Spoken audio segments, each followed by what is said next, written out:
नम्रता, वो है ना तुम्हारे पापा का मजदूर हरीलाल, बड़ी आंखें निकाल के देख रहा था हमें। पक्का वो पापा को जाके चुगली करेगी। तू एक काम कर, तू अपने मम्मी पापा को जाके खुद सामने से बोल दे, मैं भी माँ से बोल देता हूँ कि रिश्ता लेकर पहुँच जाए। हाँ ठीक है, मैं बोल देती हूँ कि मैं हिमांशु कनौजिया से प्यार करती हूँ। जैसे ये बात सुनकर तो मम्मी पापा खुशी से नाचने लगेंगे ना। अब नाचे या फिर तांडव करे, बताना तो पड़ेगा ना मेरी।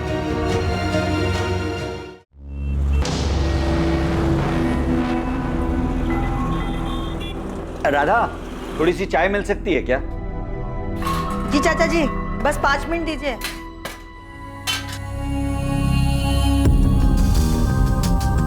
संतोष, जरा फोन तो लगाना, सीमा कहाँ पहुंची है? तुझे देखता हूँ।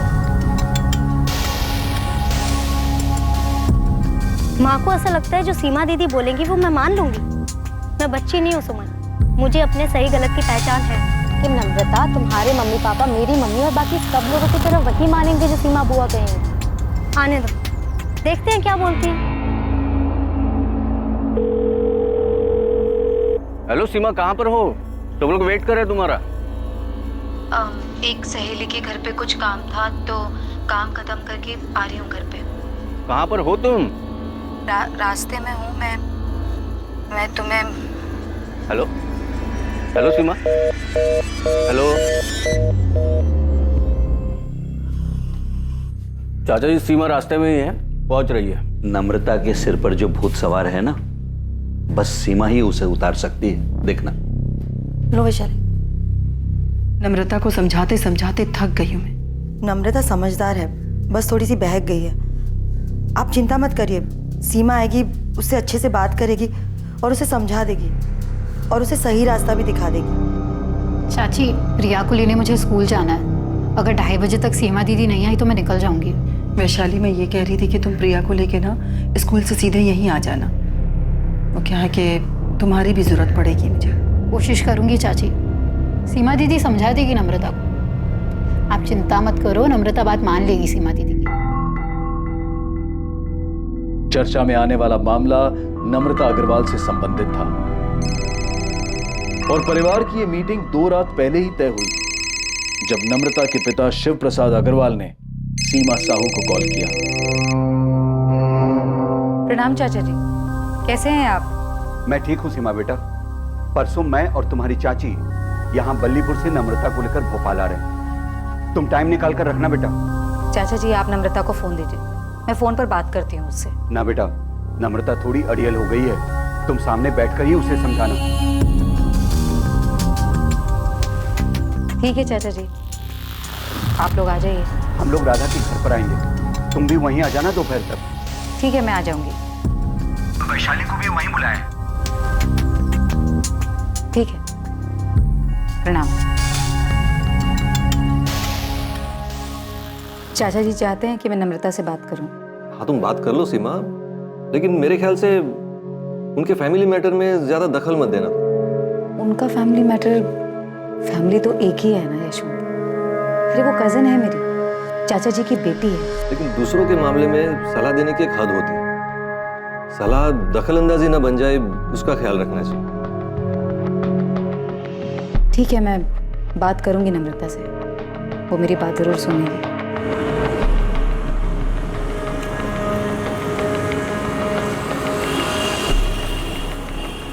और 21 मार्च को शिव प्रसाद अग्रवाल और लता अग्रवाल अपनी बेटी नम्रता को लेकर सीमा के पास सलाह मशवरे के लिए भोपाल पहुंच गए। मैं तो ऑफिस में हूँ संतोष, मेरी कुछ बात नहीं हुई सीमा से। यशवंत, मेरी 1 घंटे पहले सीमा से बात हुई थी, करीब 1:45 बजे। सीमा ने बोला था कि वो अपनी सहेली के यहाँ पे हैं और थोड़ी देर में पहुंच जाएगी। 3:15 बज गए हैं, अभी तक आई नहीं वो। उसका फोन भी बंद आ रहा है। मैं देखता हूँ संतोष, लेकिन मुझे पता नहीं सीमा किस सहेली के घर क्यों जाने वाली थी। ठीक है।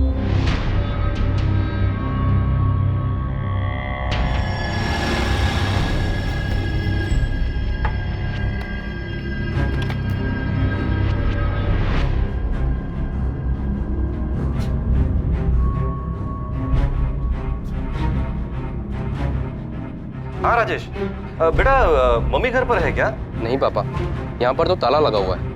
और अगर मम्मी राधा मामी के घर जाने वाली थी तो अभी घर वापस क्यों आती? जरा पड़ोस में पूछो, मम्मी कहीं किसी के घर कुछ काम से तो नहीं गई? ठीक है, मैं पूछता हूँ। सीमा कभी ऐसा तो करेगी नहीं। फोन तो अब भी बंद ही आ रहा है चाचा। संतोष, सीमा ने कुछ बताया था कि वो किस सहेली के यहाँ गई है? वो नहीं बताया था, अचानक उसने फोन काट दिया। पर सीमा ऐसा कभी नहीं करेगी। वो लेट भी होती है तो फोन करके बताती है हमेशा। हाँ, लेकिन यहाँ उसका फोन ही बंद है। संतोष, फिर से ट्राई करो। हो सकता है उसके फोन की बैटरी गई हो और वो फोन चार्ज कर रही हो।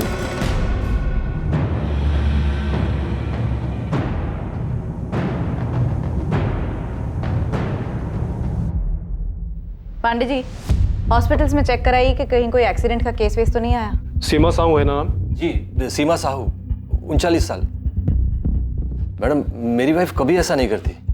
वो कभी अपना फोन ऑफ नहीं रखती। मम्मी घर से 11 बजे निकली थी। मैंने पड़ोस में रहने वाली गायत्री आंटी से पता किया।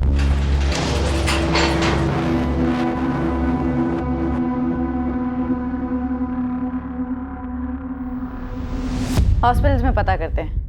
वैसे आपने बताया कि उन्होंने किसी संतोष को। जी, संतोष, वो सीमा के बड़े भाई के दोस्त हैं, घर वाले जैसे ही हैं। उन्होंने ही बात की थी।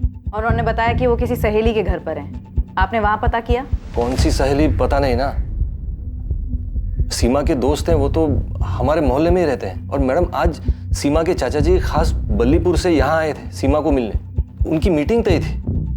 पर इसमें सीमा का इस तरह कहीं चले जाना। ठीक है, देखते हैं। वैसे हम कल तक वेट करके ही मिसिंग का FIR बना सकते हैं। आपकी वाइफ अडल्ट हैं। आप लोग अपनी तरफ से कोशिशें जारी रखिए। हो सकता है किसी के घर पर हो।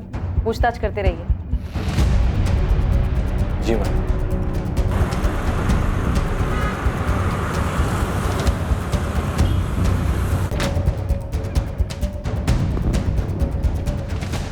क्या कहा पुलिस ने?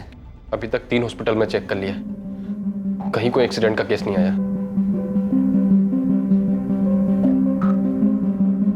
चाचा जी, मैंने बहुत जगह पूछा, कहीं कोई रिक्शा विक्शा के एक्सीडेंट की खबर नहीं है। तो कहाँ गई होगी सीमा?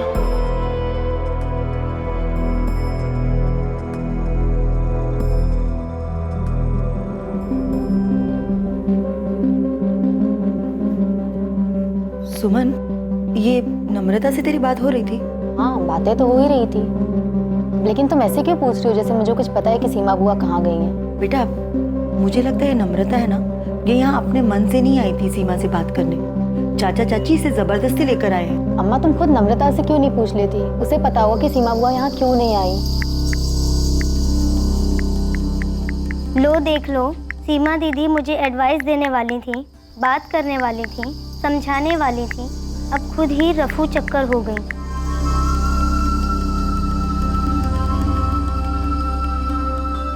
मैंने कहा था तुझसे नम्रता, जो होगा अच्छे के लिए ही होगा, टेंशन मत लेना।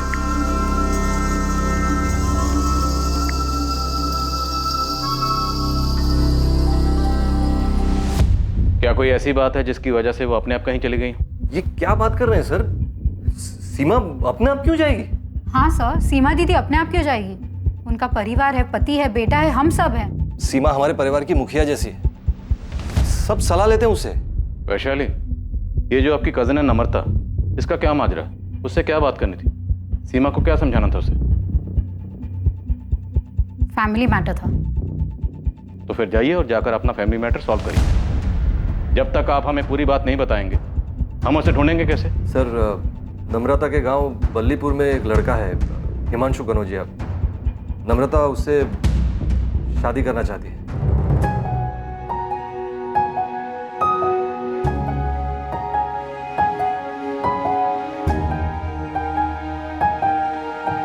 नम्रता, वो है ना तुम्हारे पापा का मजदूर हरीलाल, बड़ी आंखें निकाल के देख रहा था हमें। पक्का वो पापा को जाके चुगली करेगी। तू एक काम कर, तू अपने मम्मी पापा को जाके खुद सामने से बोल दे। मैं भी माँ से बोल देता हूँ कि रिश्ता लेकर पहुँच जाए। हाँ ठीक है, मैं बोल देती हूँ कि मैं हिमांशु कनौजिया से प्यार करती हूँ। जैसे ये बात सुनकर तो मम्मी पापा खुशी से नाचने लगेंगे ना।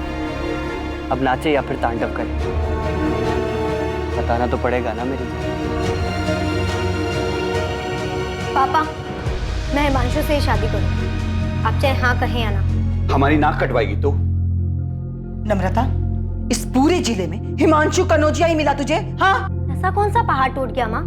हिमांशु काम करता है, मेहनत करता है, दिक्कत क्या है? वो हमसे थोड़ा नीचे है, यही दिक्कत है ना। मुझे इससे कोई दिक्कत नहीं। हम कहीं के नहीं रहेंगे बेटा, अगर तू उसके साथ ऐसी हरकत करेगी तो। सर नम्रता तो एक टांग पर खड़ी थी कि अगर खुशी खुशी उसकी शादी हिमांशु से नहीं करवाई गई ना तो हिमांशु के साथ भाग जाएगी। सर इसीलिए तो सीमा के चाचा जी नम्रता को यहाँ लेकर आए थे ताकि सीमा नम्रता से बात कर सके, उसको समझा सके। सर सीमा हमारी बड़ी बहन है, सब उनकी बात मानते हैं। वो दोपहर को 1:30 बजे हमारे भाभी राधा के घर आने वाली थी, जहाँ चाचा जी, चाची जी और नम्रता आए हुए थे। लेकिन ये कौन सी सहेली थी जहाँ आपकी पत्नी सीमा गई थी? यही नहीं पता ना सर, पता नहीं सर। चाचा जी बल्लीपुर से खास सीमा से मिलने यहाँ आए थे, 1:30 बजे मीटिंग तय हुई थी और ऐसे में सीमा कहीं और चली जाए किसी से मिलने, पता नहीं सर, कुछ समझ में नहीं आ रहा सर। और ये संतोष कौन है जिसने सीमा से फोन पे बात की थी? संतोष हमारे बड़े भाई शंकर भैया के अच्छे दोस्त हैं। शंकर भैया अब नहीं रहे, संतोष परिवार जैसे हैं हमारे। सीमा ने संतोष से कहा कि वो अपनी एक सहेली के यहाँ गई थी। झूठ बोलेगी? सर झूठ क्यों बोलेगी सीमा? किस लिए?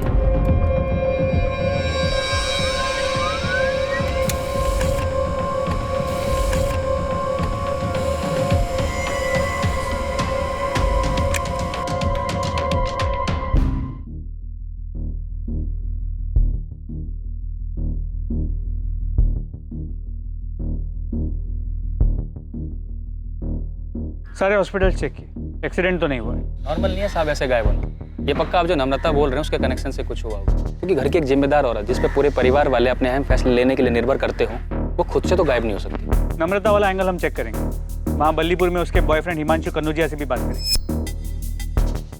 ठीक है साहब, मैं पता करता हूँ। आप केवल सीमा के फ़ोन के लास्ट लोकेशन मिल जाए तो मुझे इन्फॉर्म कर देना, उस एरिया में ढूंढने में आसानी होगी।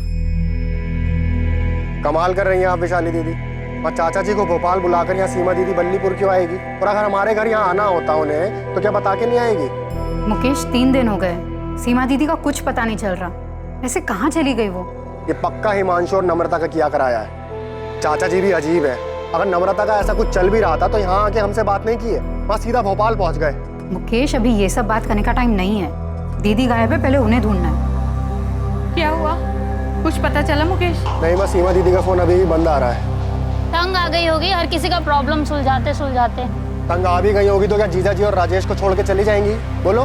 देखो अब कहाँ मिलती हैं, कहीं तो गई होगी। असलम कुछ नाश्ता बनाऊं? नहीं रहने दो, आज काम कुछ ज्यादा है। मेरी कोई जरूरत हो तो फोन कर लेना। ठीक है, मैं जीजा जी से मिलाती हूँ, परेशान होंगे वो। ठीक है, मिला, मैं निकलता हूँ।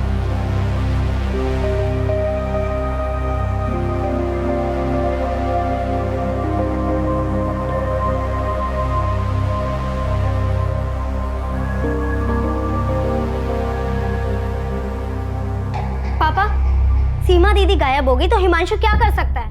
उसे वहाँ बल्लीपुर में पुलिस क्यों उठाने के लिए गई है? नम्रता, भोपाल आने से पहले कुछ बात हुई थी सीमा से तुम्हारी? नहीं हुई थी, और मैं क्यों करूंगी बात? मुझे यहाँ पर जबरदस्ती बात करने के लिए बुलाया गया था, तो मैं उनसे सामने से क्यों करूंगी बात? नम्रता, कहीं तुमने और हिमांशु ने तो कुछ नहीं किया? हाँ पापा, मैंने और हिमांशु दोनों ने मिलकर सीमा दीदी को गायब कर दिया, ताकि वो मुझसे कोई बात ना कर सके, मुझे अपना लेक्चर ना दे सके। बस सीमा दीदी खुद ही चली गई है यहाँ से।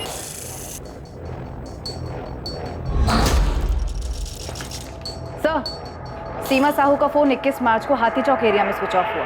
टाइम 1:49। कितने बजे के करीब ही संतोष ठाकुर की सीमा से फोन पर बात हुई। हेलो सीमा, कहाँ पर हो? सब लोग वेट कर रहे हैं तुम्हारा। हाँ सर, संतोष से बात की मैंने, उसने बताया कि सीमा ने अचानक फोन काट दिया। उसने कहा था कि वो अपने किसी सहेली के यहाँ पे है। मैंने पूछा कितना टाइम लगेगा, तो सीमा बोल ही रही थी कि उसका फोन कट गया। आप खुद ही सुन लीजिए। हेलो सीमा, कहाँ पर हो? सब लोग वेट कर रहे हैं तुम्हारा। एक सहेली के घर पे कुछ काम था तो काम खत्म करके आ रही हूँ घर पे। कहाँ पर हो तुम? रास्ते में हूँ मैं तुम्हें। हेलो हेलो सीमा, तुमने ये बातचीत रिकॉर्ड क्यों की? वो मेरा कॉल रिकॉर्डिंग हमेशा ऑन रहता है। संतोष से बातचीत के दौरान फोन कट हुआ और फिर स्विच ऑफ हुआ। लेकिन सर 21 मार्च को सिर्फ एक और ऐसा नंबर है जिससे सीमा के नंबर पर कॉल आया था। किसका नंबर है? असलम शेख का। हेलो, हाँ जी, वो सीमा दीदी हमारी पत्नी वैशाली की बड़ी बहन है। तुमने 21 मार्च की सुबह सीमा से बात की, जिस दिन वो लापता हुई। जी बात की थी हमने। तुम्हें सीमा के कहीं जाने या गायब होने की जानकारी है? उस दिन सीमा दीदी एक ही बात को लेकर बहुत परेशान थी। उनकी चचेरी बहन है नम्रता, उससे बात करके उनको कुछ समझाना था। हमारी पत्नी वैशाली ने हमसे फोन करके कहा था हम बात कर लें दीदी से, इसीलिए हमारी बात हुई थी सुबह 8 बजे। और कॉल रिकॉर्ड्स के हिसाब से भी असलम का फोन 8 बजे का ही। इस सीमा साहू के बारे में और पता करो, पूरा परिवार से सलाह लेते, तो मतलब काफ़ी समझदार और मैच्योर किस्म की लेडी, ऐसे तो कहीं नहीं जा सकती। कॉल रिकॉर्ड्स निकलाओ और देखो कि और किस किस से बात होती रही। हाँ सर, भोपाल जाने से पहले मेरी और नम्रता की बात हुई थी कि कैसे सीमा दीदी को समझाए कि वो नम्रता को ज़्यादा ज्ञान ना बांटे, उल्टा उसके मम्मी पापा को समझाए। हम कुछ गलत नहीं कर रहे थे, उससे शादी करनी है हमको। तो देखा कि सीमा साहू को समझाना मुश्किल हो, इसीलिए तुमने और नम्रता ने गलत रास्ता अपनाया। सीमा दीदी कुछ ज़्यादा ही दखल अंदाजी करती हैं सबके लाइफ में, बड़ा जज समझती हैं अपने आप को। तू वैशाली दी से बात कर ले। मैंने वैशाली दीदी से ही बात की थी। आप तो मुझे सपोर्ट करो वैशाली दीदी, क्या सब कुछ सीमा दीदी के हुक्म से ही चलेगा? नम्रता, मैं कुछ भी बोलूं पर तुम्हारे पापा सिर्फ सीमा दीदी की बात सुनेंगे। भोपाल आ रहे हैं सीमा दीदी से मिलने, तो बस समझ लो कि सीमा दीदी तुम्हें ही समझाने वाली कि तुम गलत कर रही हो। कोई कुछ भी कहे, शादी तो मैं हिमांशु से ही करने वाली हूँ, फिर चाहे वो सीमा दीदी हो या कोई और। बाहर में गई सीमा दीदी, चलो भाग चलते। नम्रता, मैं माँ को अकेले से छोड़कर नहीं जा सकता। तुम एक बार सीमा दी से बात कर लो, क्या पता जज साहिबा हमारे पक्ष में ही फैसला सुना दे। ऐसा हो ही नहीं सकता, मैं जानती हूँ उनको अच्छे से। फैमिली में अपना पावर दिखाना अच्छा लगता है उनको। गलत तब होता सर जब मैं नम्रता को भगा कर ले जाता, लेकिन मैं ऐसा नहीं करता क्योंकि बाद में बल्लीपुर में तकलीफ मेरी माँ झेलती। मैं शादी करना चाहता था सर, लेकिन आप जिस तरह से सवाल कर रहे हैं ऐसा लगता है जैसे मैंने कुछ किया है। तो मैं इतना बेवकूफ़ नहीं हूँ सर कि सीमा दीदी के साथ कुछ करता। तो नम्रता ने खुद से कुछ किया है? सर, उनके पूरे परिवार में सीमा दीदी का ही हुक्म चलता है। सब अपने छोटे बड़े मसले लेकर उनकी चौखट पर पहुंच जाते हैं। सारे फैसले सीमा दीदी ही करती है। अब किसी को ठेस पहुंची होगी सर उनके फैसले से। सर, मेरी और नम्रता की शादी की बात निकले अभी 1 महीना भी नहीं हुआ है। आपको लगता है कि हमने उनका मर्डर? हमने तो मर्डर की बात भी नहीं। लेकिन सर, आप ही ने कहा है कि सीमा दीदी को कुछ किया, तो कोई क्या करेगा सर? अगवा करके कोई ऐसे ही रखेगा क्या? तो मर्डर हुआ है उसका? अरे सर, आप तो मुझे ही चक्कर में फंसा रहे सर। मैंने तो बस ऐसे ही कहा है। आज 4 दिन हो गए सर, कोई ऐसे ही थोड़ी चला जाता है। सीमा साहू का ऐसे अचानक गायब होना हर किसी की समझ से परे था। सीमा के चाचा शिव प्रसाद और चाची लता खुद को इस घटना के लिए जिम्मेदार मान रहे थे। कहीं सबके पीछे की वजह यह तो नहीं थी कि वो सीमा से अपनी बेटी के लिए सलाह मशवरा करना चाहते थे। परिवार के सभी लोग सीमा को अपनी शक्ति का स्रोत और सबसे विश्वसनीय मानते थे, लेकिन अब किसी को समझ में नहीं आ रहा था कि सीमा कहां चली गई और उसके साथ क्या हुआ।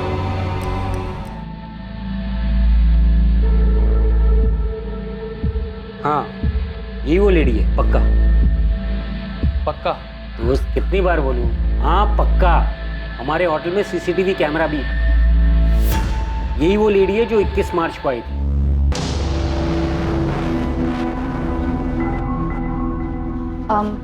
Room number 201, Mukhtar Syed.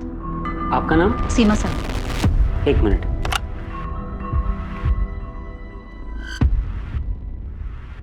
मुख्तार सैयद, ये कौन है? उस दिन सुबह ही चेक इन किए थे, बुजुर्ग आदमी थे। 21 मार्च को चेक इन किए थे और 22 मार्च की सुबह को चेकआउट कर दिए थे।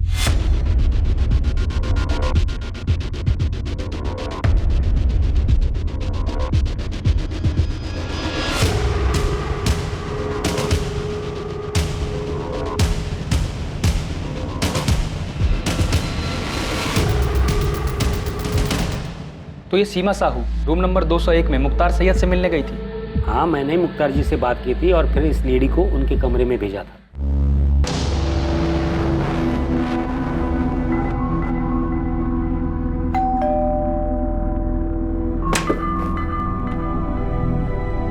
सीमा साहू जी आई है।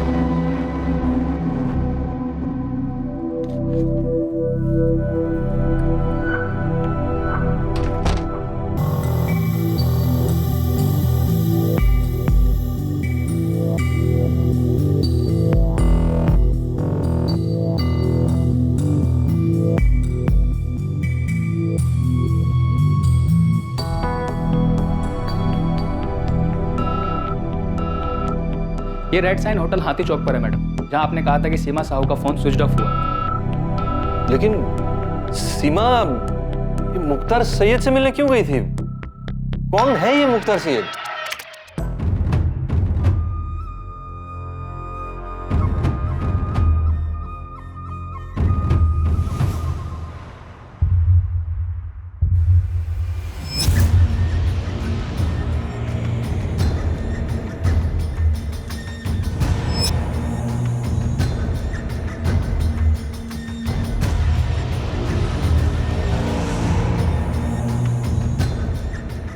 पता नहीं सर ये कौन है। हमें होटल के रिकॉर्ड से ये आधार कार्ड मिला। अगर ये आधार कार्ड असली है तो हम इसकी बाकी डिटेल्स निकलवाएंगे। और आप इस तस्वीर को देखिए, ये कोई बाबा किस्म का आदमी लगता है। क्या सीमा किसी बाबा से मिली थी?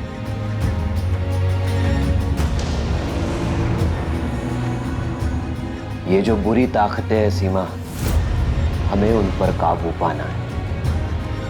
जो तुम्हारे मंसूबे पर बुरी नजर डाल रहे हैं, उन बुरी नजरों को हमें दूर करना है। हम सबको मिलकर इन बुरे प्रभावों पर वार करना है और इन नकारात्मक तत्वों को हमें मिटाना है।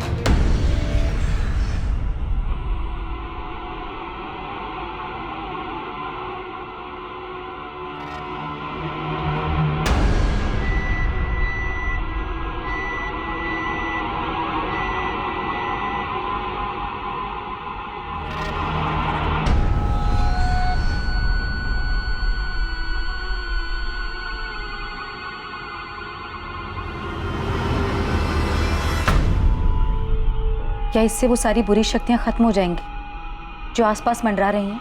सब कुछ खत्म हो जाएगा, धीरे धीरे सब कुछ खत्म हो जाएगा।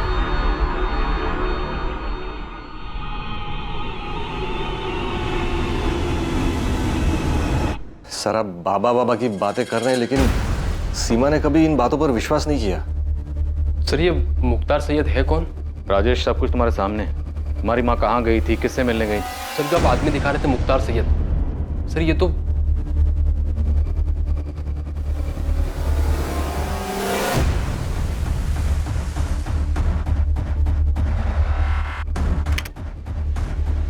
ध्यान से देखिए सर, इस आदमी के चेहरे पे दाढ़ी में सब कुछ नकली लग रहा है। सर ये तो कोई ढोंगी है।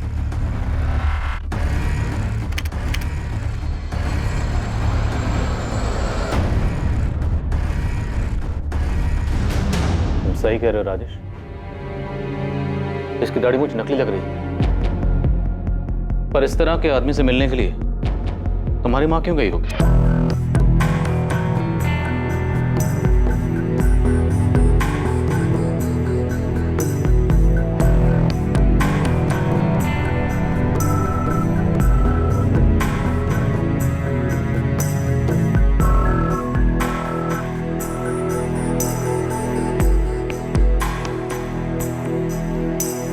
सीमा कभी किसी बाबा के पास नहीं गई। वो सिर्फ गुरु प्रमोद जी की प्रवचन सभा में जाती थी, वो भी हफ्ते में एक बार। मनुष्य को सब कुछ समय पर ही छोड़ देना चाहिए। समय आने पर सभी काम अपने आप होने लगते हैं। प्रकृति का चक्र भी समय के अनुसार ही चलता है। वैशाली, तुम्हारी बहन मुख्तार सैयद से क्यों मिली होगी? मुझे नहीं पता। मैं तो ये भी नहीं जानती कि ये कौन है और दीदी उस दिन वहां क्यों गई, जबकि उस दिन दीदी को नम्रता के मुद्दे को सुलझाना था। तुम्हें किसी पे शक? हम गुरु प्रमोद जी से तो बात करेंगे ही, पर क्या कोई ऐसा है जिस पर आपको शक हो? क्योंकि आपकी पत्नी सीमा को देखकर ऐसा लग रहा है जैसे वो कुछ ठीक नहीं है। ये देखिए,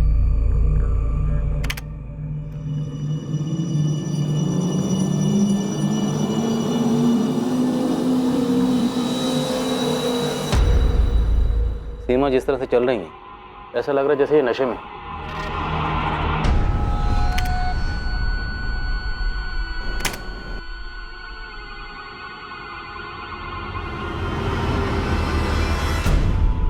हाँ सर, लग तो रहा है कि नशे में। ऐसा लगता है जैसे इन्हें कुछ दिया गया।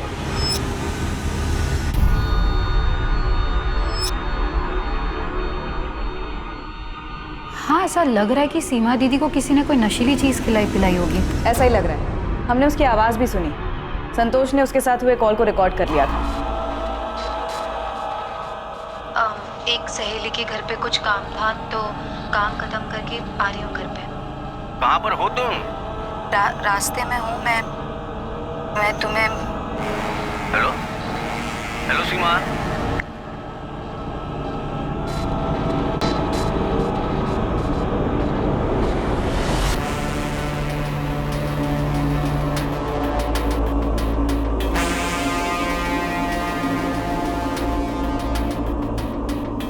रास्ते में हूँ मैं तुम्हें।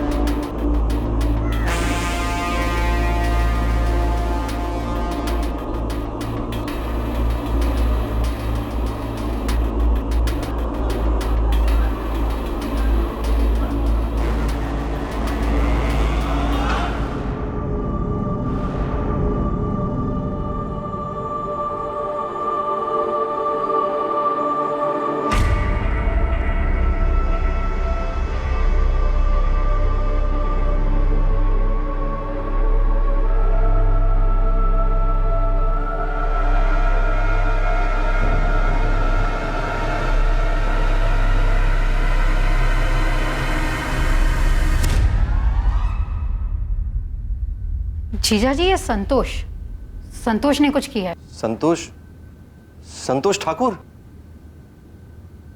हाँ, उसने दीदी के साथ फोन पर की गई बात की रिकॉर्डिंग क्यों की? क्यों किया होगा उसने ऐसा? सर ये सब कुछ मुकेश मामा ने किया है, उन्हीं का हाथ है इसमें। तुम्हारे मुकेश मामा जो बल्लीपुर में रहते हैं? हाँ।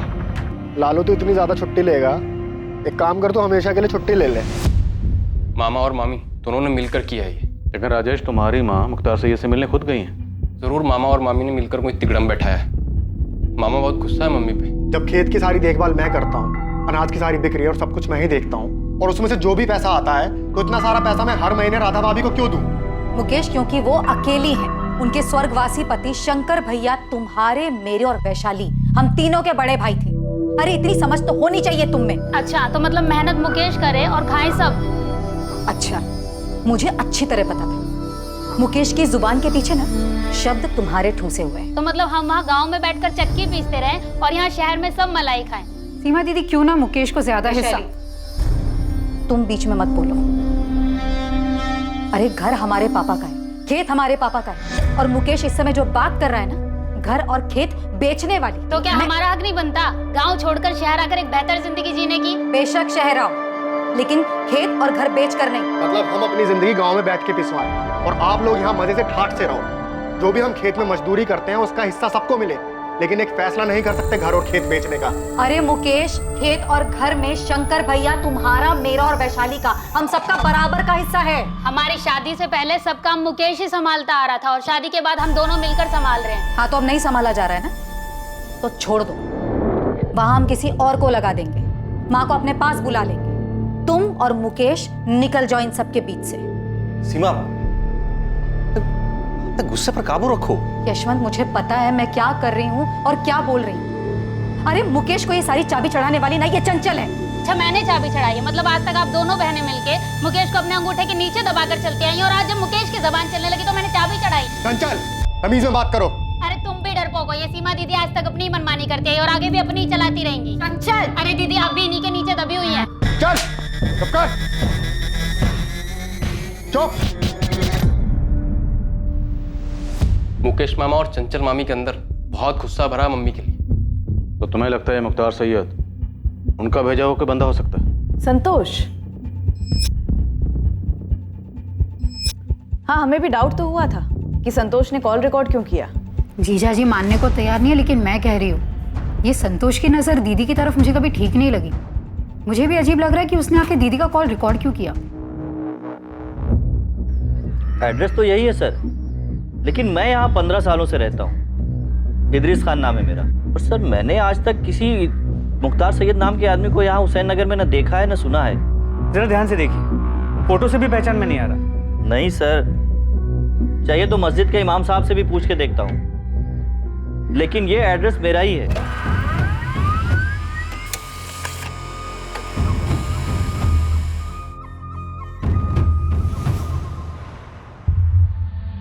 सर ये आधार कार्ड फर्जी है। ये आधार कार्ड नंबर किसी और के नाम पे रजिस्टर है, जिसका किसी भी मुख्तार सैयद नाम के आदमी के साथ दूर दूर तक कोई भी रिश्ता नहीं। सिम कार्ड 19 मार्च को खरीदा गया, लेकिन ना ही उससे कॉल कोई किया गया और ना ही कोई कॉल आया उसका। यही वो नंबर है जिसकी डॉक्यूमेंटेशन के लिए आधार कार्ड इस्तेमाल हुआ? जी सर, लेकिन फर्जी है। पर ऐसे किसी भी फर्जी मुख्तार सैयद से मिलने के लिए सीमा साहब क्यों जाएगी? सर कोई तो वजह होगी। सीसीटीवी कैमरा में साफ दिख रहा है कि सीमा वहाँ मुख्तार से मिलने गई थी। अब वो खुद से गई थी या किसी के इशारे पे गई, पर वो वहाँ गई थी, तो कोई तो वजह होगी। ये आप बार बार क्यों पूछ रहे हो कि मैंने सीमा का कॉल रिकॉर्ड क्यों किया? क्योंकि सीमा के फोन पर आखिरी कॉल तुमने किया था 21 मार्च 1:45 और ये महज इत्तेफाक नहीं है कि सीमा गायब है, वो नशे में लग रही है और तुमने कॉल रिकॉर्ड किया। क्यों?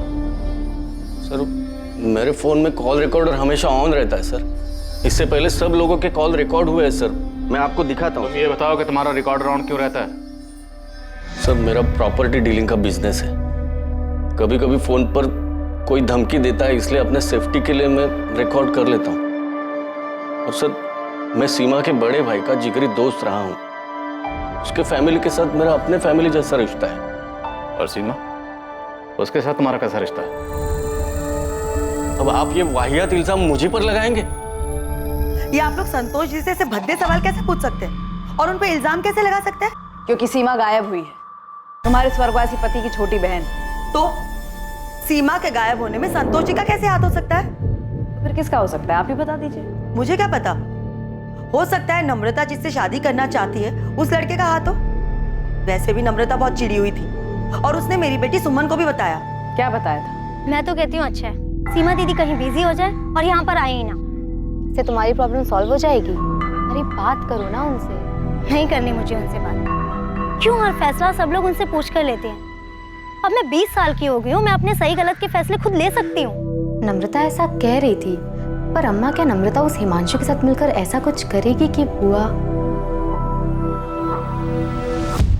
देखिए संतोष जी भले आदमी हैं और हमारे परिवार को अपना परिवार मानते हैं। हमें पूरा शक है कि सीमा के गायब होने में किसी अपने का ही हाथ है, इसलिए पूछताछ तो हम सबसे करेंगे राधा जी, और अब तो FIR भी बन चुका है।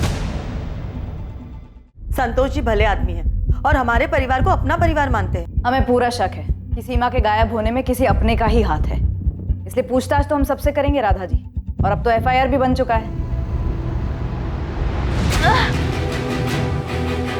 मैं क्यों अपनी दीदी के साथ कुछ करूंगा? तूने जो कुछ भी किया है उसकी वजह है तेरे पास मुकेश। अरे आप लोग क्या बात कर रहे हैं? मुकेश तो अपनी दीदी के सामने भीगी बिल्ली बनकर रहता है। और तुम सबसे आंख मिला के बात करती हो। हाँ करती हूँ, और आपसे भी करूंगी अगर आप लोग हम पर गलत आरोप लगाएंगे तो। पर मेरी बेटी कहाँ है? कहाँ चली गई वो? माँ जी पिछले 7 दिनों से हम भी उसे ढूंढने की कोशिश कर रहे हैं, लेकिन अब तक हम उसे ढूंढ नहीं पाए, और इसी सिलसिले में मुकेश और चंचल को पूछताछ के लिए ले जा रहे हैं। लेकिन सर 21 मार्च को मैं यहीं गाँव में था। और आपके पास सबूत क्या है कि मुकेश ने यहाँ गाँव में बैठकर कुछ कराया हो? सबूत तो फिलहाल हमारे पास तुम्हारे खिलाफ भी नहीं है, इसीलिए पूछताछ बोल रहा हूँ। अगर सबूत होता तो इतने प्यार से बात नहीं करता। आपको पक्का हमारा नाम यशवंत जीजा जी ने दिया होगा। दिया जिसने भी हो, वजह तुम्हारे पास थी मुकेश। वजह किसके पास नहीं है सर, सभी तो सीमा दीदी के थाक से थक चुके थे, खुद यशवंत जीजा जी भी। ये नहीं बताया उन्होंने? सीमा साहू की थाक से? तुम्हारी ये बड़ी बहन क्या कोई गैंग लीडर थी? गैंग लीडर का तो पता नहीं सर, लेकिन हम सब भाई बहन, उनका पति, उनका बेटा राजेश, सब पर उनकी धाक थी। घर में सबसे बड़ी थी वो, इसलिए पापा जी ने सारी कमान उनके हाथ में दे दी। सब पर राज चलाती थी वो। ये क्यों नहीं बताया यशवंत जीजा जी ने आपको? सीमा, कभी कभी तुम्हारा दूसरों की जिंदगी पर हावी होना दखल अंदाजी की हद तक चला जाता। यशवंत, अगर मैं फैसले लेना बंद कर देती हूँ तो सबकी जिंदगी बिखर गई होती अब तक। ये तुम्हारी गलतफहमी है सीमा। दूसरों के बारे में फिक्र करना अच्छी बात है।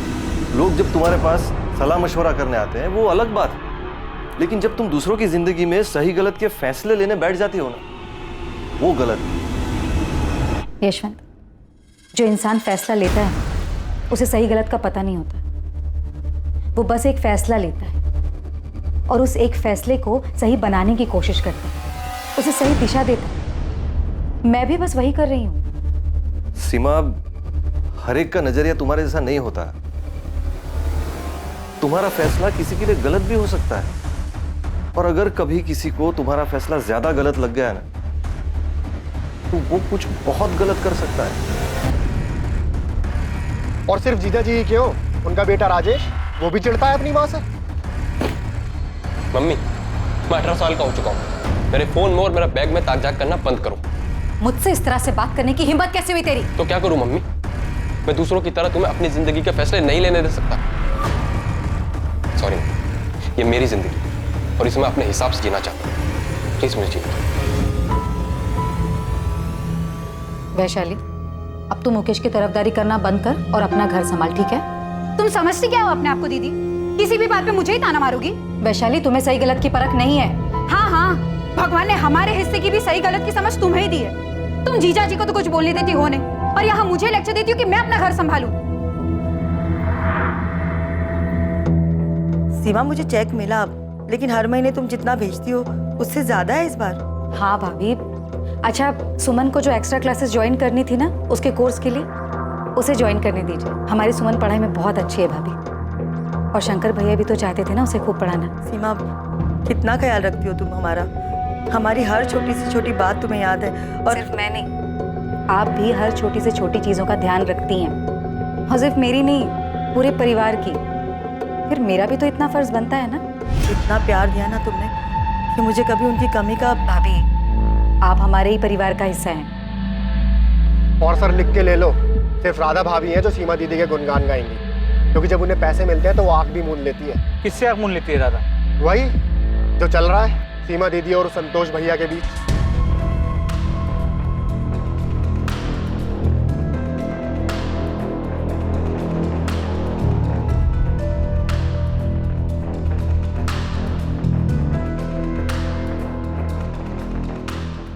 पिंटू, मुझे किसी भी सूरत में ये इन्फॉर्मेशन चाहिए कि सीमा साहू इस मुख्तार सैयद से मिलने होटल क्यों गई। ठीक है साहब, मैं पता करता हूँ, लेकिन आप एक बार असलम शेख से भी पूछताछ करो साहब।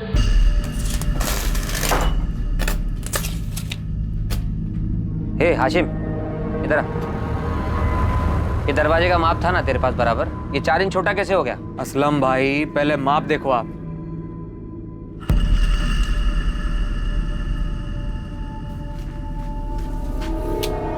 शमशेर ने यही माप दिया था। ए हाशिम, क्या कुछ भी? मुझ पे क्यों इल्जाम लगा रहा है? क्या है शमशेर ये? तूने माप ही गलत लिया है। बताओ। तो इस असलम शेख का नाम कहीं इसलिए तो नहीं ले रहा क्योंकि असलम शेख भी मुसलमान है और ये मुख्तार सैयद भी? नहीं साहब, क्या आप भी धर्म की बात को बीच में लेके आ रहे हैं? मैंने असलम शेख का नाम इसलिए लिया है क्योंकि वैशाली उसकी दूसरी बीवी है, एक चिढ़ खाई हुई पहली बीवी है फौजिया। अगर खाने की चीज को दोबारा ऐसे फेंका ना तो 2 थप्पड़ लगाऊंगी। अब जाओ, खुद साफ करो, उठाकर प्लेट में रखो और खाओ। पापा भी तो ऐसी प्लेट फेंकते हैं। पापा जैसे बनोगे तुम? पापा जैसे बनोगे तुम? हाँ? तुम भी तो उनके जैसे मुझे मारती हो। वो तुम्हें मारते हैं और तुम मुझे मारती हो। साहब, इस फैमिली में बहुत कुछ प्लास्टिक पेंट चढ़ा हुआ है। ये फौजिया नफरत करती थी वैशाली से और उससे भी ज्यादा सीमा साहू से, क्योंकि सीमा ने ही वैशाली और असलम शेख की शादी के लिए मंजूरी दी। फौजिया के पति को घर से छीन के लेके आ गई थी। सर, 5 कांस्टेबल्स को हाथी चौक से लेकर राधा के घर और सीमा के घर तक 10 बार दौड़ा चुकी। इन दोनों इलाकों में किसी ने भी 21 मार्च के दिन सीमा को घर वापस आते या कहीं और देखे जाने की कोई जानकारी ही नहीं। आज पूरे 7 दिन हो, वो इतने दिनों तक सीमा को छुपा के रखेगा? साहब, ये लेडी परिवार के अंदर ही सबके रास्ते में आई। मुझे तो ऐसा लग रहा है किसी ने इसको रास्ते से हटाया।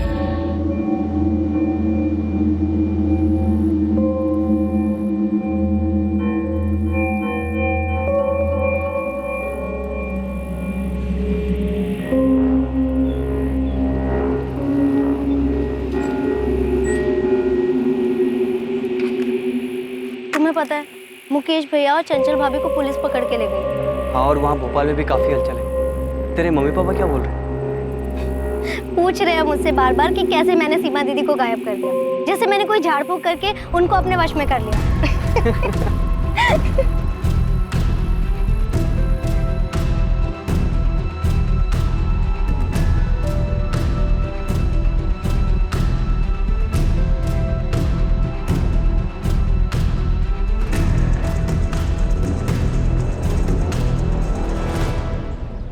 ईशा, हम दोनों को कोई भी अलग नहीं कर सकता, कोई भी नहीं। राजेश, मैं तुमसे एक सीधी सी बात पूछना चाहती हूँ। अब हाँ, पूछो ना।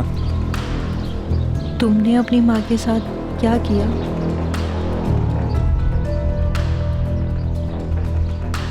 कभी कभी लगता है कि सीमा को ऐसे सब लोगों के लाइफ में घुसना नहीं चाहिए था। संतोष जी, आपको वो कॉल रिकॉर्डिंग डिलीट कर देनी चाहिए।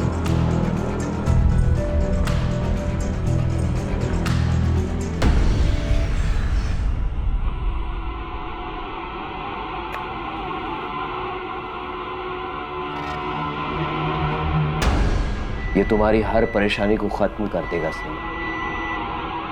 ये हर बुरे साये को मिटा देगा।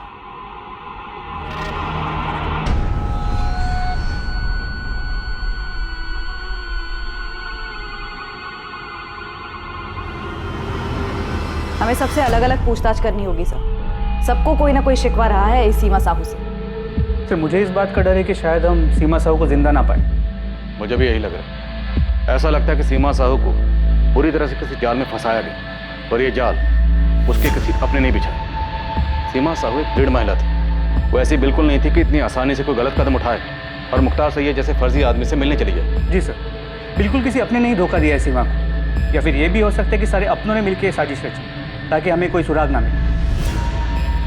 वाह मुकेश, पुलिस की गाड़ी में तो तुम्हारे तेवर ही कुछ अलग थे। तुमने तो सारा चिट्ठा ही खोल दिया सबका। तुम्हें लगता है पुलिस हमारा भरोसा करेगी? यही तो प्रॉब्लम है ना तुम्हारे साथ। सीमा दीदी ने ना तुम्हें खुद पर ही भरोसा ना करने लायक बनाकर छोड़ा। अरे कॉन्फिडेंस दिखाओ, थोड़ा कॉन्फिडेंस।